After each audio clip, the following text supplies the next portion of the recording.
Dios les bendiga a todos, hermanos. Aquí el pastor Héctor Quiñones en Conexión Espiritual.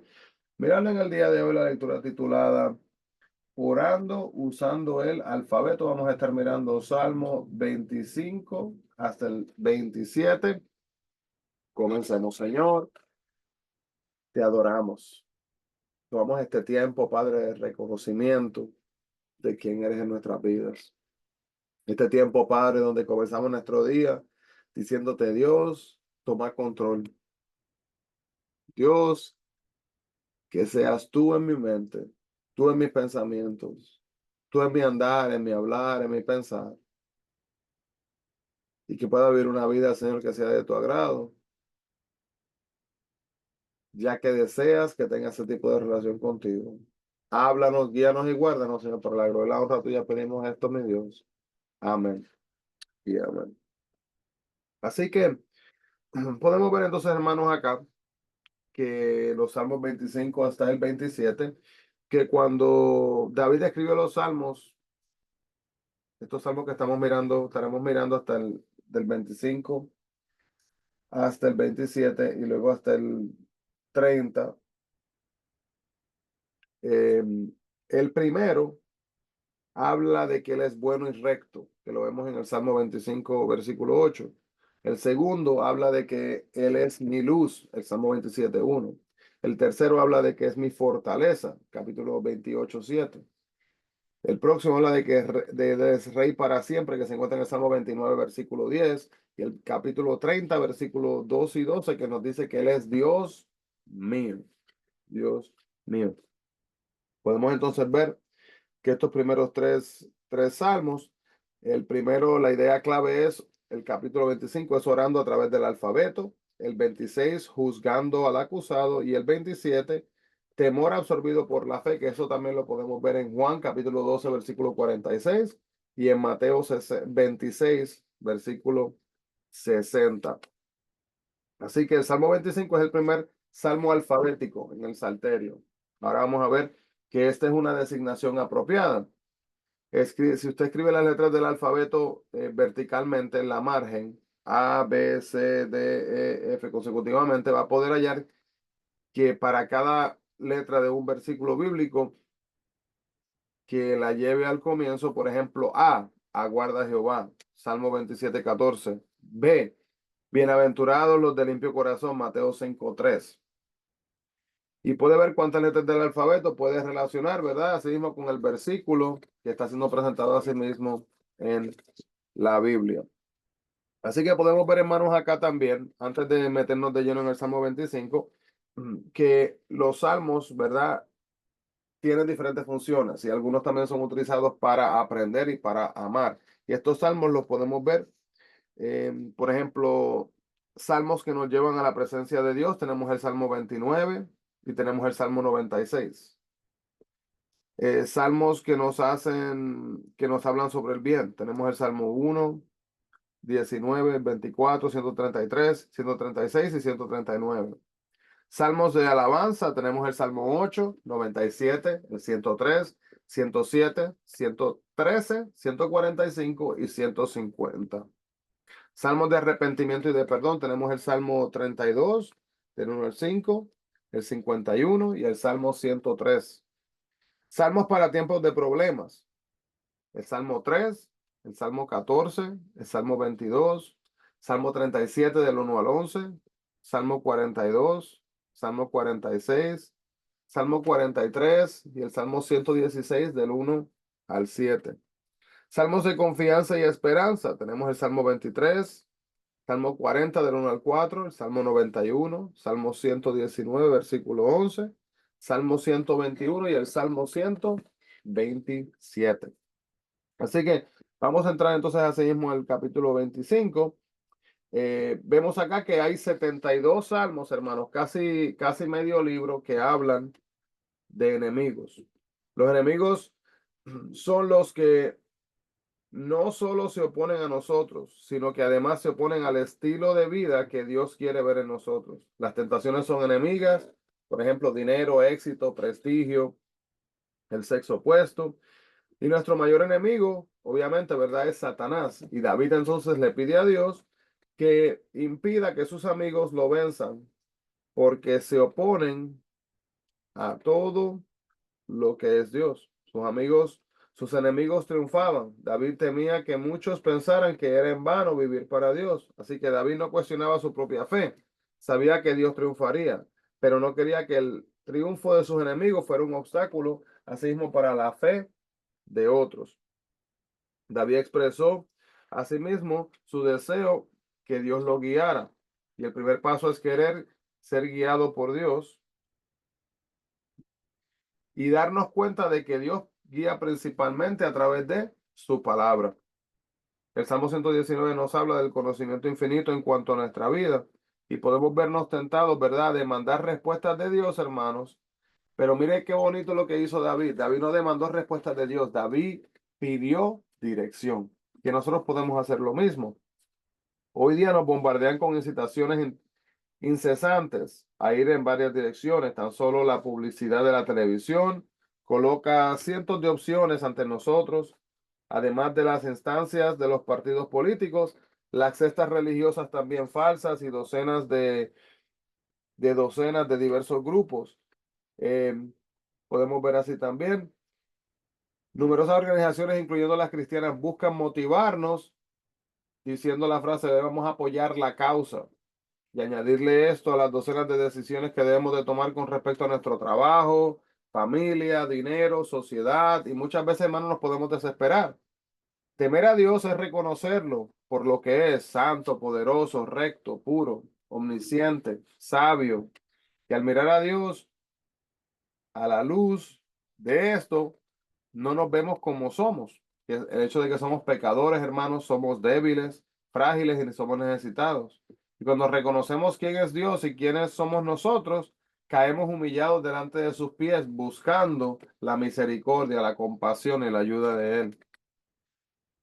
Dios es el único que puede revertir esa espiral descendente de los problemas que nos siguen llevando cuesta abajo. Él puede tomar nuestros problemas y convertirlos en victorias gloriosas. Y solamente hay un requisito necesario, hermanos, para que Dios así pueda hacer esto. Nosotros, al igual que el salmista, debemos de clamar, mírame y ten misericordia de mí. Cuando estamos dispuestos a hacerlo, lo peor puede convertirse en algo maravilloso. Pero el siguiente paso, hermanos, está en usted y está en mi persona. ¿Y estamos dispuestos a ofrecerle a Dios lo mejor de todos nosotros? Ahí está la pregunta. Si dos fuerzas poderosas necesitamos a lo largo de la vida, estas son la integridad y la rectitud. El salmista pide que estas fuerzas lo protejan en cada paso. La rectitud nos lleva a aprender lo que Dios requiere y esforzarnos por cumplirlo. La integridad, que se refiere aquí a como a lo que decimos ser, nos impide a declarar que somos rectos mientras vivimos como si no conociéramos a Dios. Así que la rectitud dice, este es el camino del pastor y la integridad dice, caminaré constantemente en él. Voy a repetir eso luego. La rectitud dice, este es el camino del pastor. Esa es la rectitud. Entonces la integridad dice, bueno, ese es el camino del pastor. Yo voy a caminar en ese camino. Así que al decir David que había vivido en integridad, no declaraba su falta de pecado. Eso es posible, imposible, ¿verdad? Para cualquier ser humano que diga esto. Lo que quería decir era que tenía una relación firme con Dios y que cuando pecaba su registro se limpiaba al pedir perdón. Así que él reconocía, ¿verdad?, sus faltas y estaba dispuesto a sí mismo a limpiar su camino, no él solo, sino permitir que Dios lo limpiara al darle la bienvenida a este. Nosotros también podemos suplicarle a Dios que limpie el nombre de los falsos cargos presentados en contra nuestra por nuestros enemigos. Nosotros también podemos pedir a Dios que nos examine confiando en que perdonará nuestros pecados y que limpiará nuestro historial de acuerdo a su misericordia si estamos dispuestos a pedirle también. La habitación de la casa, hermanos, puede referirse lo mismo al tabernáculo de Gabaón, el mismo que se construyó en los días de Moisés, como lo dice Éxodo capítulo 40-35, o la morada temporal en que David construyó para albergar el arca del pacto. Segunda de Samuel 6:17. Pero David asimismo expresó lo mucho que le gustaba adorar a Dios en ese lugar. Y la meta de todos los creyentes debe de ser adorar a Dios con el mismo amor y reverencia de David. Muy a menudo nos quejamos de nuestros problemas ante cualquiera que nos quiera escuchar y solo alabamos a Dios en privado, muchas veces, ¿verdad? Cuando ¿cuánto mejor sería que nos quejáramos en privado y alabáramos en público? Y muchas veces hacemos lo opuesto. En público nos queremos quejar, ¿verdad? Y entonces alabar a Dios en privado. El temor es una sombra negra, hermano, que nos envuelve y finalmente nos aprisiona dentro de nosotros mismos. Dios quiere que le alabemos en privado, que le alabemos en público. Dios quiere que le busquemos en privado, que le busquemos en público. Y Dios quiere que cuando tengamos dudas, tengamos quizás esas quejas en nuestras vidas, que las traigamos delante de Él, no que hagamos espectáculos frente a los que nos rodean. Al decir, hermanos, a la casa de Jehová y su templo, David pudo estar refiriéndose al tabernáculo, asimismo de Gabaón,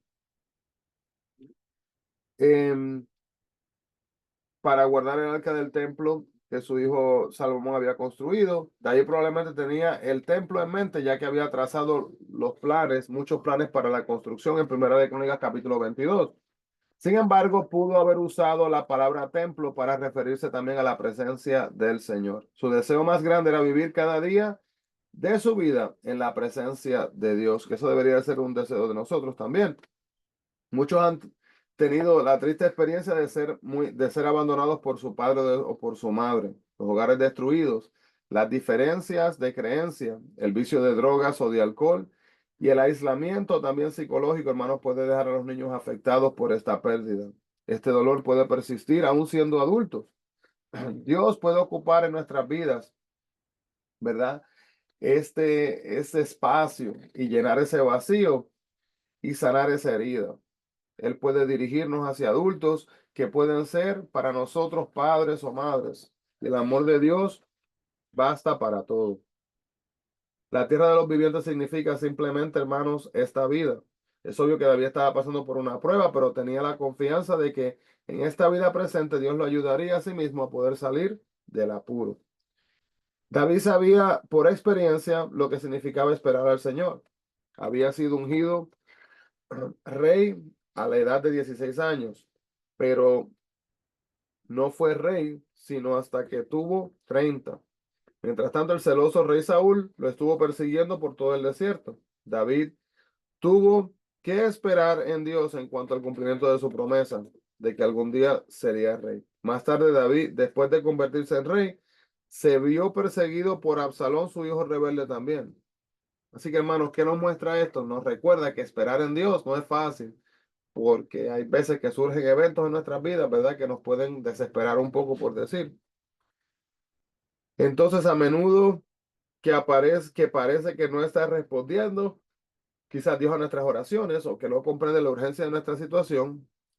Esa clase de pensamiento implica, hermanos, que Dios nos lleva las riendas o que no es justo, pero tengamos cuidado porque verdaderamente, hermanos, vale la pena esperar en Dios. Lamentaciones 3, 24 al 26 nos hace un llamado a la esperanza y esperar en el Señor, ya que a menudo Dios utiliza la espera para refrescarnos, renovarnos y enseñarnos.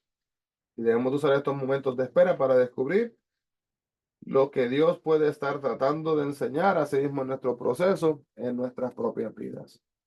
Gracias, Padre.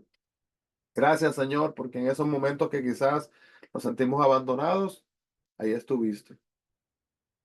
Gracias porque nunca nos desamparaste. Gracias, Señor, porque siempre estás ahí. Ayúdanos, Padre, a mantenernos meditando diariamente y reconociendo, Padre, que tú estás presente, que tú nunca nos abandonas. Y asimismo a depender de ti diariamente en medio de todo momento, de toda situación, de toda dificultad que experimentemos. Para la gloria y la honra tuya pedimos estas cosas, mi Dios.